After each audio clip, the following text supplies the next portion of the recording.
Shares of Ford Motor moving higher on Tuesday after the automaker posted quarterly results that handily beat estimates. The company's CEO calling the all-new F-150 a smash hit on Ford's conference call. Let's take a quick look at the numbers.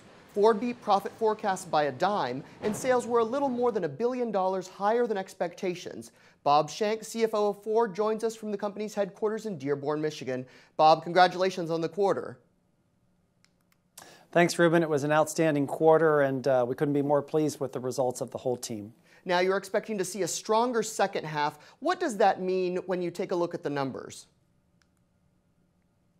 Well, what it means is we guided to the full year to a profit for the total company of $8.5 to $9.5 billion. We delivered $4.3 billion through the first 2 quarters of the year, so clearly we expect to do better than that in the second half of the year. And we think one of the factors will be the fact that F-150 will be at full production and at the appropriate stock levels and the mix of stock that we need by the end of the third quarter. Now, we've seen high demand for the F-150, but also some pretty big incentives. Will we see those incentives continue through the second half? Well, let's set the facts straight about the incentives. We actually have record transaction prices on F-Series. And if you look at the incentives which are included in the transaction prices, they're actually below the industry average. They're down year over year, and right now on a per unit basis about $3,900 per unit.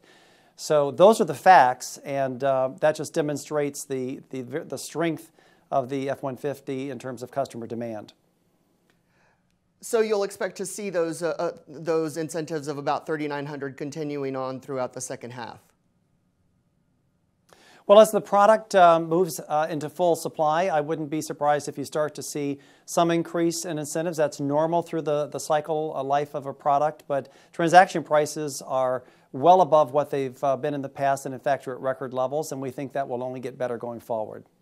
Now, here in the U.S., you're continuing to see strong demand given where gas prices are. What size cars are people gravitating toward? Well, what we've seen over a number of quarters are consumers moving towards utilities of all sizes, small, medium, and large. And that's largely coming out of small cars and medium cars. So people love utilities. We're seeing strength also in trucks, but really utilities is where everyone's going. And not just in the U.S., we're seeing that same phenomenon in China, for example. Now, when you move west, when you look at Europe, what are you seeing there in terms of demand and pricing? Well, we're actually encouraged by what we're starting to see in Europe. First of all, the overall GDP growth rate is picking up in the Eurozone. It's been strong for some time in the UK, and that's continuing. In our case, we're seeing volumes higher, we're seeing shares higher, and we're also now seeing pricing improve, and that's on the back of new products along with some pricing in Russia to offset the effects of high local inflation there as well as the weak ruble. But overall, things are starting to pivot a little bit towards a positive side in terms of market demand. Now, a lot of concerns about China. What did you see there in the first half of the year, and what are you expecting for the second half, both in terms of commercial sales and sales direct to consumers? Well, what we're seeing in China is a GDP growth rate of about 7%. That's what our call is, as well as what the target is by the government.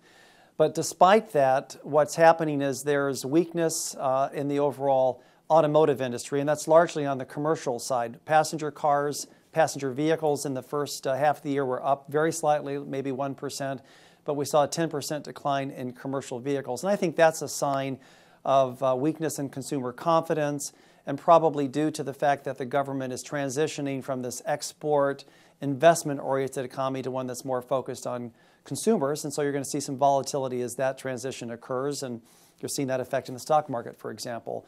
So I think we'll have a little bit of a road bump here in terms of industry sales in China, but we certainly expect that to get back on track, if not this year, then certainly next year. Now, on the call, you all talked about 25 experiments with new technology. CEO Mark Fields saying you all will be ready to move some of those from experimentation phase into implementation in the near future. Are we going to see you all partnering with Apple or Google in the second half of 2015?